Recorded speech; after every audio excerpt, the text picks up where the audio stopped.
Hi, hey, it's Tom from Real Antique Wood. Today I'm going to be playing Tom the Trim Guy, the contractor.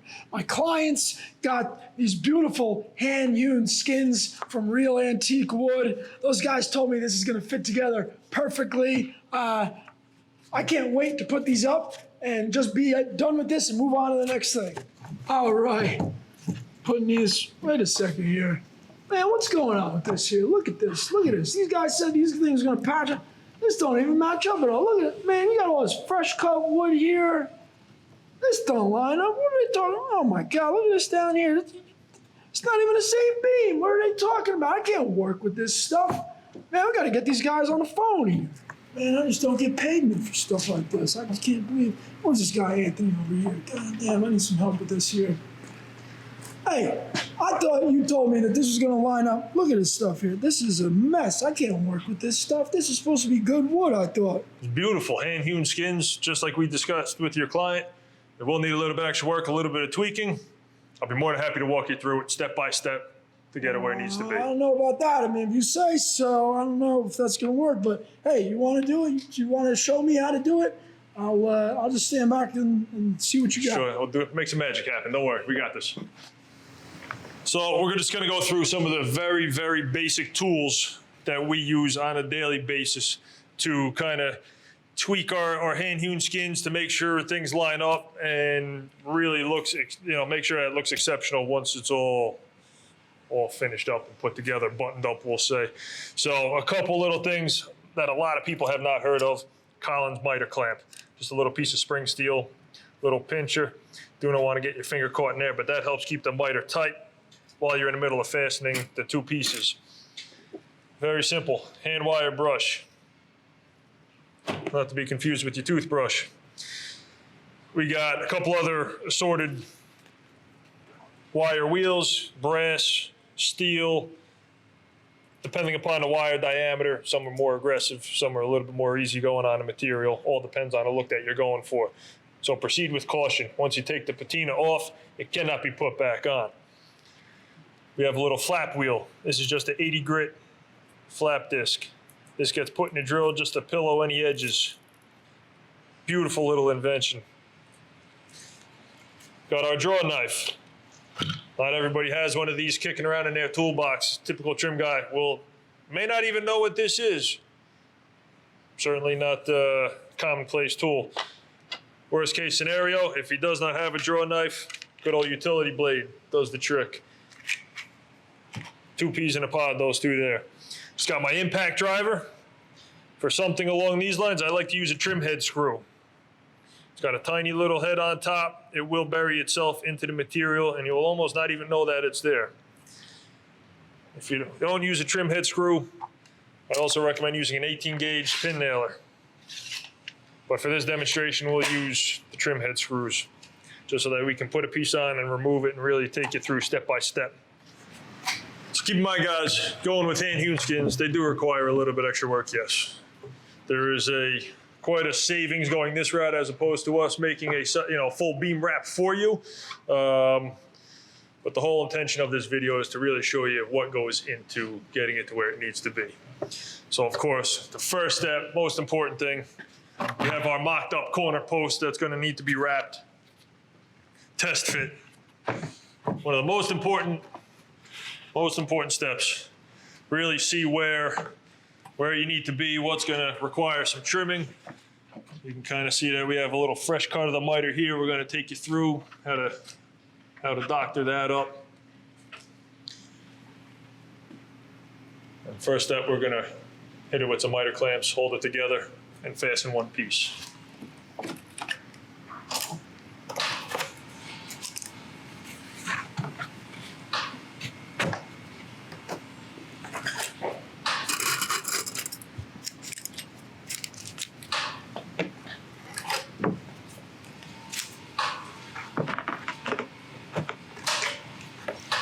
So now that we've got the little L-shaped beam wrap, we'll call it, kind of mocked up, put together with some Collins miter clamps, we're going to take those trim head screws. If you want to get another close-up of those there, these are going to be our best friend holding this whole thing together. So we're going to fasten, make sure everything is nice, tight in the corner. And we're gonna run this one beam skin home.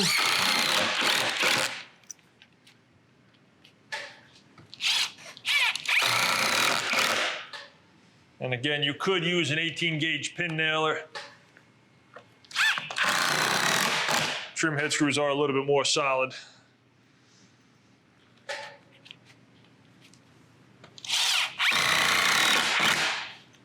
As you can see, the nice part here, that's where a screw is. So it leaves a very, very little hole. And when you take a step back 2 feet away, it kind of disappears into the character of the actual beam skin itself. So now that we have the one beam skin fastened to the corner post, we're actually gonna come back in, take the miter clamps off, and then we're gonna kind of get a close up and pay mind to where we have a little bit of fresh cut on both this edge and on this side as well. And I'm gonna really show you how to make those disappear. So the next step, hence why test fitting is so important, we're gonna just use our regular Burns-O-Matic torch to darken some of the areas where it doesn't line up perfect, just to kind of give it almost a little bit of an aged look. So the test fit is huge. Check those areas. You don't want to be torching if this was already installed in a customer's house or up on the ceiling. Nobody wants that headache. So again, test fit. Just like the old adage goes, measure twice, cut once, test fit a couple times, torch once, don't burn the place down. So for example, I would take this outside. Yes, it does require a couple extra steps. Bring it out, torch the lighter areas. And don't worry that it's dark and it still overlaps a little bit. We're gonna take care of that after the fact. So I want to focus on this area where we have a little bit larger of a valley. Take a couple extra steps outside. We're gonna torch this.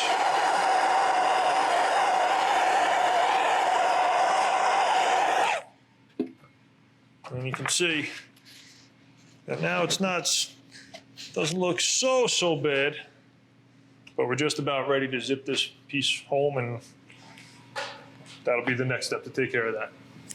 So now that we've darkened the fresh cut areas, give it a little bit of an aged look, we're gonna come back in with the Collins miter clamps, and we're gonna get this held back in place so that we can take some of our trim head screws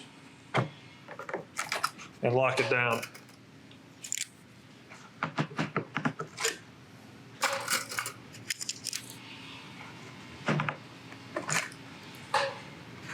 Now, typically I would recommend gluing the miter.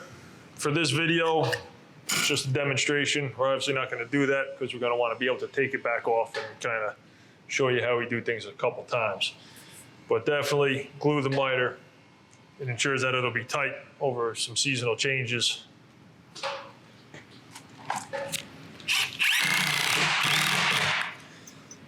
So now that we have this other beam skin to where we would like it to be and everything looks pretty good, we're gonna lock this piece down now. Make sure everything stays nice and tight.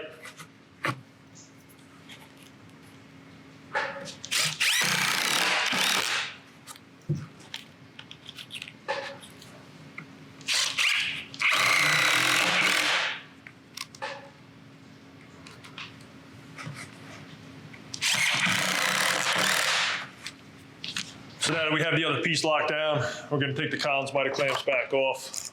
And as you can see, it kind of opens up a little bit and it's gonna wanna do its thing, but again, gluing the miter with the clamp still on it will certainly help to mitigate that.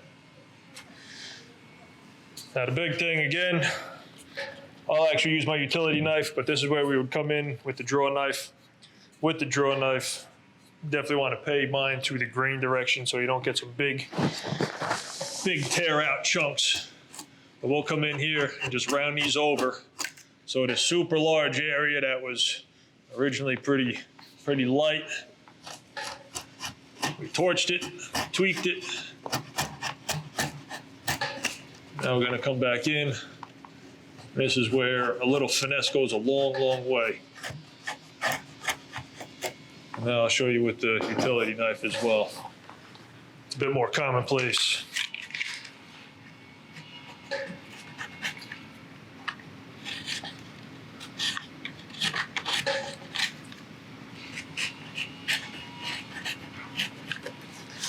do there, and you can see on this edge here, it's a little bit light.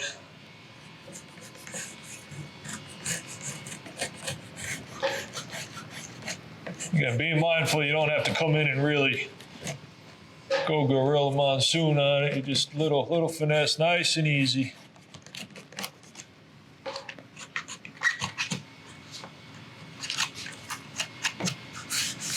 It is an old hand-hewn beam. It's going to have marks and character and a lot of texture.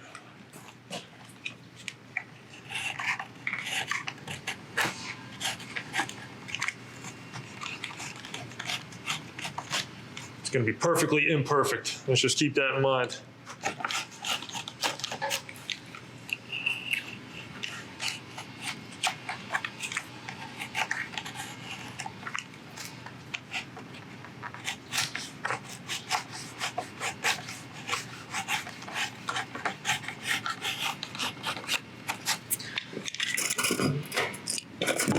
Now, if you had a little problem area, you can see here where this is a little bit open. Again, if it was glued and clamped, the glue set up, we would not have this issue whatsoever. But we can throw a couple clamps on. You can always come back in and add another trim head screw to really pull things tight.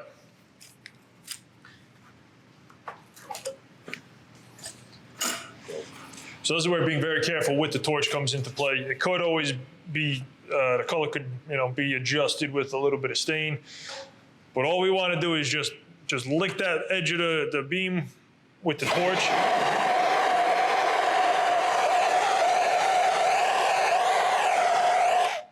Now again, some people may be hesitant doing this inside the house, and I agree with you. You do have to be very careful. A fire extinguisher must be on hand.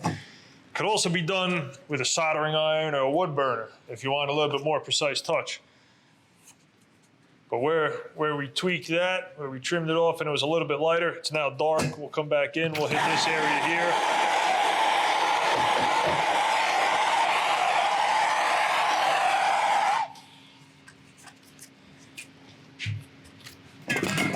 Now that that's dark, we're just going to take some 150 paper.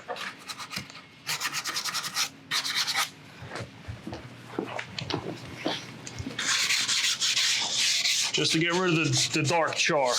Bring it back to a little bit more of an aged wood color. Come back in here.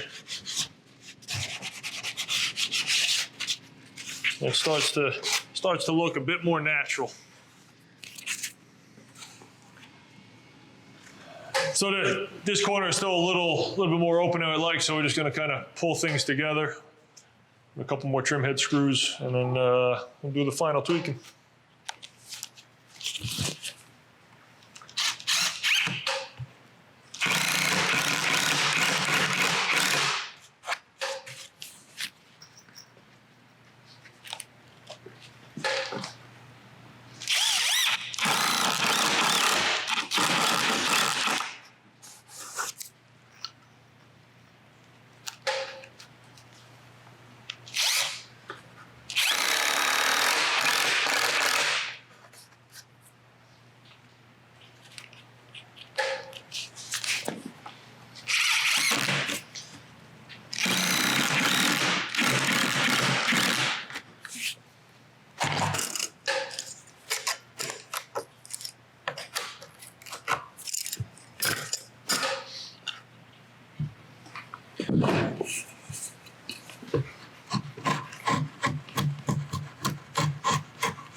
So since we introduced this earlier in the video, we're kind of coming to a close here with our corner post. Just a brass bristle wire brush. Most important thing with this, eye safety. One of these will come out and hit you in the eye. It's gonna be a bad day. So We just use this to kind of clean into, let's call it the cracks and crevices, the nooks and crannies, whatever we want to call it. But it also gives the wood texture. So I'll actually use this little portion here where it's a little bit lighter and you have some of the original patina. Like I mentioned earlier, proceed with caution with these. Once the patina is off, you cannot really put it back on. The closest thing is torching it, but that makes it dark. So we want to be mindful of that. A little bit of finesse. You can see it'll come in. We can clean out some of the crack a little here. But if we really go at it, we're really going to lighten it up, and you can see that it really gives it some texture. Now, if that works for your customer, great. But if it does not, now you have this light spot. Or you would have to do the whole beam, which is just a whole bunch extra work. And it takes away from the character of the wood. I personally like things as original as they can be. So, great tool, proceed with caution. A lot of texture, or you can just do a little bit. It's all about the pressure. You come in. For example, this beam had a little bit of milk paint on it. You can see it's almost kind of white and splotchy a little bit.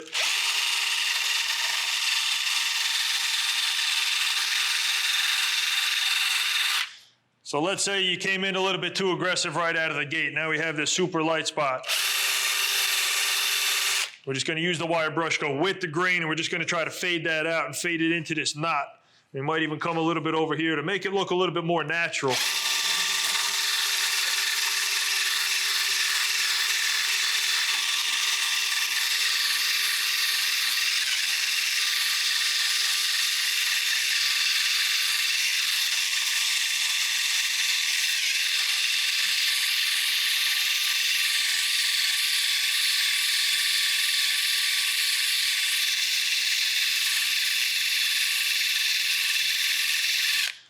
Of course, this isn't a super high-speed drill. I believe there's some DeWalt's out there that are 3-speed.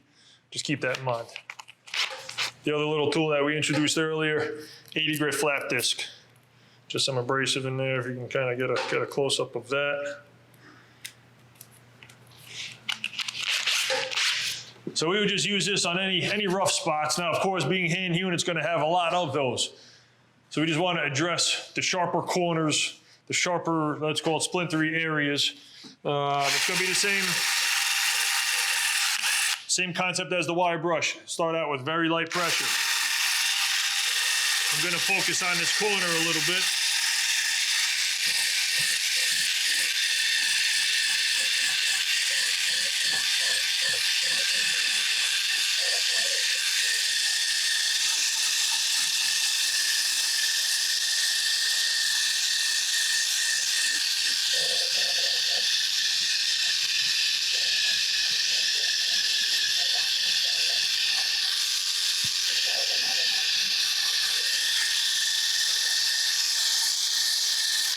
So as you can see, that is certainly much more smooth.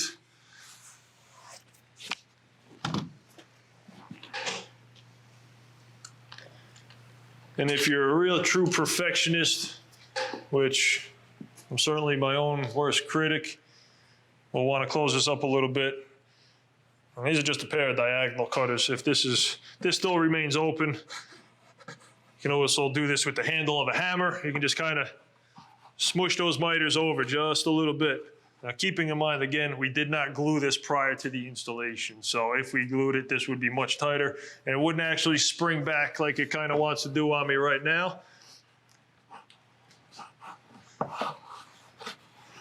We can see in that area, it took 10 seconds to work, closed up quite a bit. Most important thing, we hope that you were able to learn from this video and apply these little tricks of the trade to your project. Have a beautiful finished piece.